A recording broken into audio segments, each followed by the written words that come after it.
ये कहानी एक क्रिएचर की है जो बहुत ही खतरनाक है। वो छोटा सा लेकिन इतना खूंखार है कि लोगों को बेरहमी से मार देता है। तो फिल्म की शुरुआत होती है एक आदमी डंकन को दिखाने से, जो सड़क पर बिल्कुल अकेला था, किसी चीज से डरकर भाग रहा था। भागते भागते वो अपने घर पहुंचा, दरवाजे को लॉक करके अपनी वाइफ को कहता है कि जाओ, फौरन छुप जाओ जल्दी से, इससे पहले वो अंदर आ जाए। अब पहले पहले तो उसकी वाइफ मना कर देती है क्योंकि उसे कुछ भी समझ नहीं आती कि डंकन क्या कह रहा है। लेकिन जब कोई उनका दरवाजा जोर जोर से खटखटाता है तो उसकी वाइफ भी काफी डर गई। वो जल्दी से बेसमेंट में जाकर दरवाजे को बंद करके वहाँ छुप जाती है। लेकिन वो चीज जो घर से बाहर थी दरवाजा पीटने लगी, फिर एकदम से दरवाजे को तोड़कर अंदर आ जाती है। उसने क्या किया ये तो दिखाया नहीं जाता, लेकिन यहाँ से सीन शिफ्ट होकर आ जाता है कुछ घंटे पहले, जहाँ डंकन और उसकी वाइफ एक हॉस्पिटल में थी और यहाँ डंकन का अल्ट्रासाउंड हो रहा था। लेकिन अल्ट्रासाउंड करती हुई नर्स काफी कंफ्यूज हैरान लग रही थी क्योंकि डंकन के पेट में अजीब तरह के टिश्यूज थे जो बिना किसी वजह के दिन ब दिन तेजी से बढ़ रहे थे। क्योंकि नर्स काफी कंफ्यूज थी तो उसे कुछ समझ नहीं आती। तो डॉक्टरों ने कहता है कि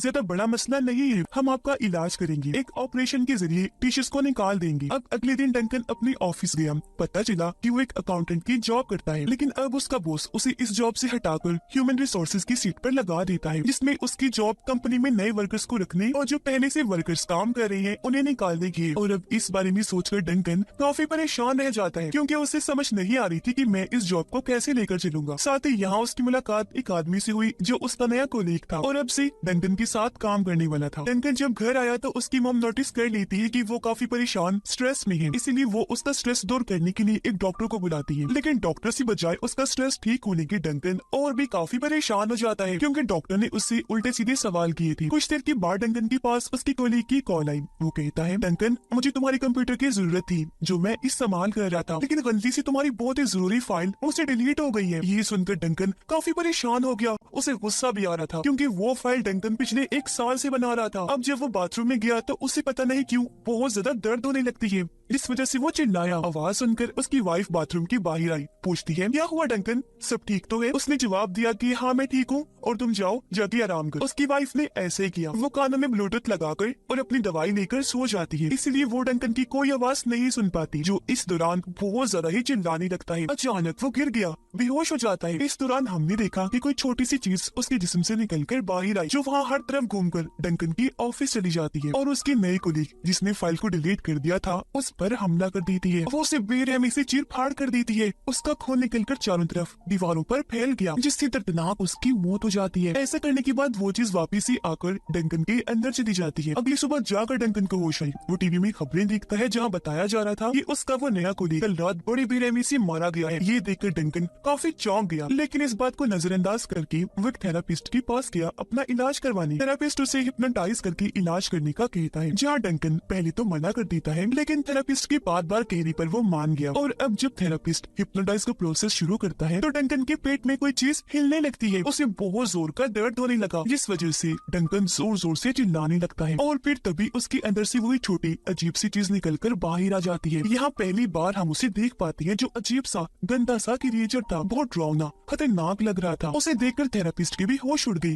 काफी चौंक जाता है। उसे लग रहा था कि ये मुझे कोई नुकसान पहुंचा देगा, इसीलिए एक डंडा लेकर क्रिएचर पर हमला करने की कोशिश करता है। लेकिन वो खूंखार क्रिएचर अपना डरावना सा मुंह खोलकर थेरापिस्ट पर धाड़ने लगा और यहाँ हम उसके खतरनाक दांतों को भी देख पाते हैं, जिनसे वो थेरापिस्ट की टांग पर ही काट लेता है। वो दर्द की वजह से चिल्लाने लगा, लेकिन जैसी तैसी क्रिएचर को धकेलकर पीछे कर देता है। उसकी चीख की आवाज सुनकर डंकन को भी होश आ गई, जो दर्द की वजह से बेहोश हो गया था। और अब वो जैसे क्रिएचर को दिखता है एक बार फिर जोरों से चिल्लाने लगा और इस चीज का फायदा उठाकर क्रिएचर खिड़की तोड़कर वहाँ से बाहर भाग जाता है। अब डंकन काफी कंफ्यूज था, उसके जहन में कई सारे सवाल थे जिनका जवाब वो थेरापिस्ट से मांगता है। जब थेरापिस्ट एक किताब निकालकर डंकन को दिखाता और बताता है कि ये जो चीज तुमने देखी एक तरह का क्रिएचर है जो पहले इंसान के अंदर रहता है, लेकिन अगर कोई दूसरा इंसान उस इंसान को स्ट्रेस या परेशानी दे तो ये क्रिएचर बाहर निकलकर स्ट्रेस परेशानी देने वाले इंसान को बेरहमी से मार देता है। उसने ये भी बताया कि अब वो क्रिएचर तुम्हारे पास जरूर आएगा, तब तुम उससे बात करके उसे शांत करना। इस दौरान तुम्हारे और उसके बीच काफी अच्छा बॉन्ड बन सकता है, यानी तुम दोनों एक दूसरे से दोस्ती कर सकते हो।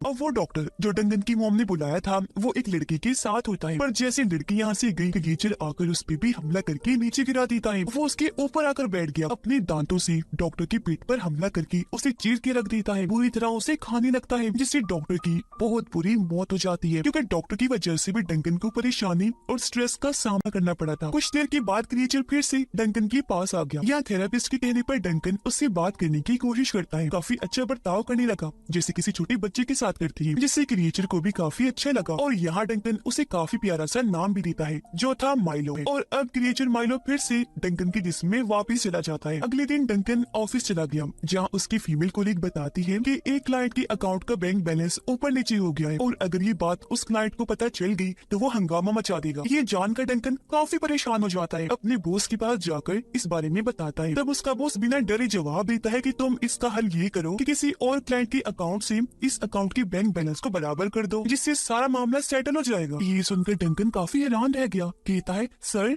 ये आप क्या कह रहे हैं, मैं ऐसा कैसे करूं, ये काम तो बिल्कुल गैर कानूनी है। उसका बॉस कहता है कि तुम बस ऐसा कर दो और ज्यादा मत सोचो, हम सब कुछ हैंडल कर लेंगे। कुछ देर बाद डंकन की नजर टीवी पर गई, जहां खबरें देखकर उसकी आंखें खुली की खुली रह गई, क्योंकि बताया जा रहा था कि डॉक्टर को भी किसी जानवर ने बड़ी बेरहमी से मार दिया है। उस जानवर को रकून कहा जा रहा था, लेकिन ये बात डंकन जानता था कि ये काम रकून का नहीं बल्कि माइलो का है, जो ही लोगों को इस तरह बेरहमी से मार रहा है। इस बात से डंकन को काफी परेशानी हुई। वो थेरेपिस्ट के पास जाकर उसे सारी बात बता देता है। थेरेपिस्ट उससे पूछता है कि तुम्हारे डैड कहाँ हैं, तुम उनसे बात करो, हो सकता है उनसे तुम्हें इस मसले का कोई हल मिल जाए। अब डंकन उनके घर पहुंचा, उनसे बात करने की कोशिश करने लगता है, पर वो डंकन से कोई बात नहीं करना चाहती थी। कहती है कि चले जाओ यहाँ से, मुझे किसी से कोई बात नहीं करनी, मैं अकेला रहना चाहता हूँ। इस बात को लेकर डंकन की परेशानी और बढ़ जाती है, इसलिए जब वो वॉशरूम में गया तो माइलो फिर से उसके अंदर से बाहर आ जाता है, जो इस वक्त बहुत गुस्से में था। डंकन के डैड ने क्योंकि उसे बहुत स्ट्रेस दिया था, इसीलिए वो उनकी जान लेना चाहता था, जिस पर डंकन कहता है कि नहीं, उन्हें प्लीज मत मारना, वो मेरे डैड है, अगर तुम चाहो तो वापस मेरे जिस्म में चले जाओ। पर माइलो नहीं सुनता, वो उन्हें मारने जाता है, लेकिन डंकन जैसी तैसी उसे रोककर कहता है कि शांत हो जाओ, मैं वादा करता हूँ कि ऑफिस पहुंचकर तुम्हें खाना जरूर खिलाऊंगा, जानता हूँ तुम्हें भूख लगी हो। अगले दिन डंकन जब ऑफिस गया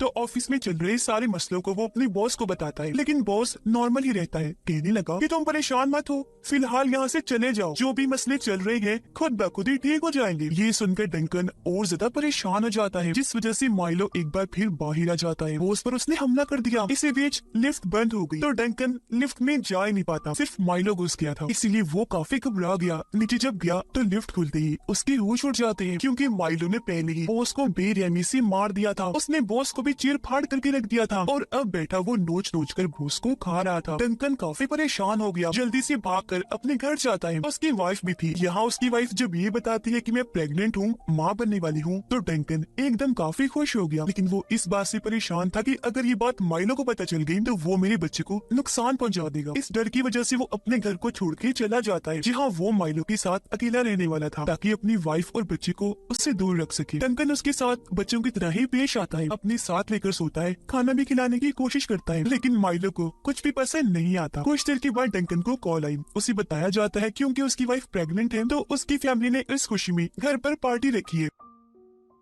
अब डंकन अपने डैड को कॉल करके कहता है कि डैड मैं बहुत परेशान हूँ, मुझे आपकी मदद चाहिए। वो उन्हें उसी थेरेपिस्ट के पास मिलने के लिए बुलाता है। यहाँ जब डंकन ने अपने डैड से कुछ सवाल पूछे तो वो कहते हैं कि मैंने तुमसे सिर्फ इतना कहा था कि मैं तुमसे मिलने आऊंगा, मैंने ये नहीं कहा था कि मैं तुम्हारे सवालों के जवाब दूंगा। पर क्योंकि डंकन उसके साथ हो रहे मसलों की वजह से काफी परेशान हो गया था, इसीलिए अपने डैड को उस क्रिएचर माइलो के बारे में बता देता है, और ये भी कि उसकी वजह से मुझे बहुत सारी मुश्किलात का सामना करना पड़ रहा है, अब आप मुझे इस चीज का हल बताइए। लेकिन उसकी डैड कुछ नहीं बताती। पर अब अचानक ही दोनों बाप बेटी नीचे गिर जाते हैं, दोनों को ही काफी दर्द हो रही थी, और अब देखते ही देखते दोनों के अंदर से ही वही क्रिएचर्स बाहर निकल कर आते हैं। पर डंकन के डैड का क्रिएचर कमजोर था, वो बेचारा भागने लगता है। तब मौका देखकर डंकन का क्रिएचर माइलो डैड के क्रिएचर को पकड़ के बुरी तरह उस पे हमला कर देता है। वो चाकू से बार बार उस पर वार करने लगा, जिससे डैड का क्रिएचर काफी जख्मी हो गया, और इस चीज का असर डंकन के डैड को भी होने लगता है, यानी कि वो भी काफी तकलीफ महसूस कर रहे थे। अब उधर माइलो जब दूसरे क्रिएचर को मार रहा था तो उसके डैड डंकन को कहते हैं कि तुम्हारी वाइफ माँ बनने वाली है ना। डंकन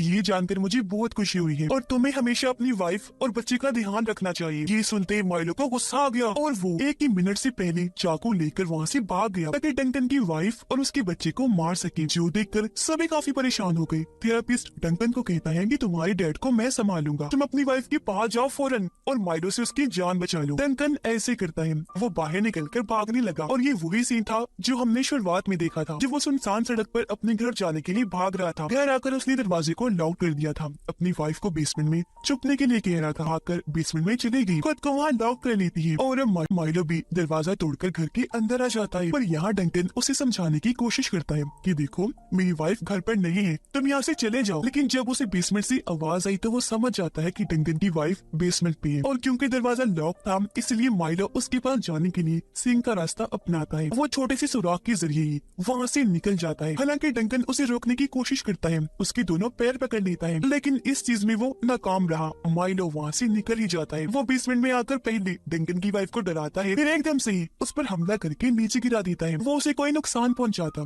इससे पहले ही डंकन की वाइफ उसे पकड़ लेती है, लेकिन वो फिर भी उसे काबू कर लेता है। पर उसके बच्चे को नुकसान पहुंचाने से पहले ही दरवाजा तोड़कर डंकन अंदर आ जाता है। पेट पर माइलो वार करने ही लगा था कि तभी डंकन एकदम से आकर उस पर झपट पड़ा, दूर कर देता है और अपनी वाइफ को वहाँ से भगा देता है। लेकिन माइलो जो इतना खतरनाक था कि डंकन को भी अपने नाखूनों से जख्मी कर देता है और उसकी वाइफ का पीछे करते हुए बाहर आ जाता है, जहाँ बहुत सारे लोग हालांकि उसे आग से डराने की कोशिश भी करते हैं, लेकिन वो डरता ही नहीं, उल्टा उन्हें डराने लगता है, जिस वजह से सारे लोग काफी घबरा गए। तभी डंकन भी बाहर निकल आया, क्योंकि उसे माइलो पर काफी गुस्सा था, इसीलिए वो कुल्हाड़ी से माइलो पर हमला कर देता है, उसकी एक बाजू ही काट कर अलग कर देता है। पर इस चीज का असर डंकन को भी हो रहा था, लेकिन माइलो क्योंकि सबके लिए नुकसानदेह था इसलिए डंकन फिर भी उस पर वार करता है, जिससे उसकी हालत मरने वाली हो गई। और अब डंकन उसकी आखिरी पलों में माइलो को गोद में उठा देता है। यह दोनों ही काफी जज्बाती हो गई और पहली बार माइलो उसे डैड कहता है, जिसके बाद वो मर गया। डंकन को दुख हुआ, वो अपनी वाइफ की गले से लगकर रोने लगता है। उसे इस बात की भी खुशी थी कि अब सब ठीक हो जाएगा और मेरी बच्ची को कुछ भी नहीं होगा, इसीलिए अगले ही दिन से वो अपनी वाइफ और आने वाले बच्चे का ख्याल रखने लगता है। वो काफी खुश था। डंकन इस बात से भी रिलैक्स और खुश था कि मैंने अपनी अलग कंपनी खोली है जो बहुत अच्छी चल रही थी। जिसके बाद हम वो डरा देने वाली चीज देखते हैं, उसकी वाइफ के पेट में जो बच्चा पल रहा था उसके पेट में बिल्कुल ऐसा ही एक क्रिएचर था, यानी कि अब ये सिलसिला नस्ल दर नस्ल आगे चलता रहेगा। पहले डंकन की डैड ने इसका सामना किया, फिर डंकन ने, और अब उसकी बेटी को भी करना पड़ेगा। इस फिल्म की कहानी भी यहीं पर खत्म हो जाती है।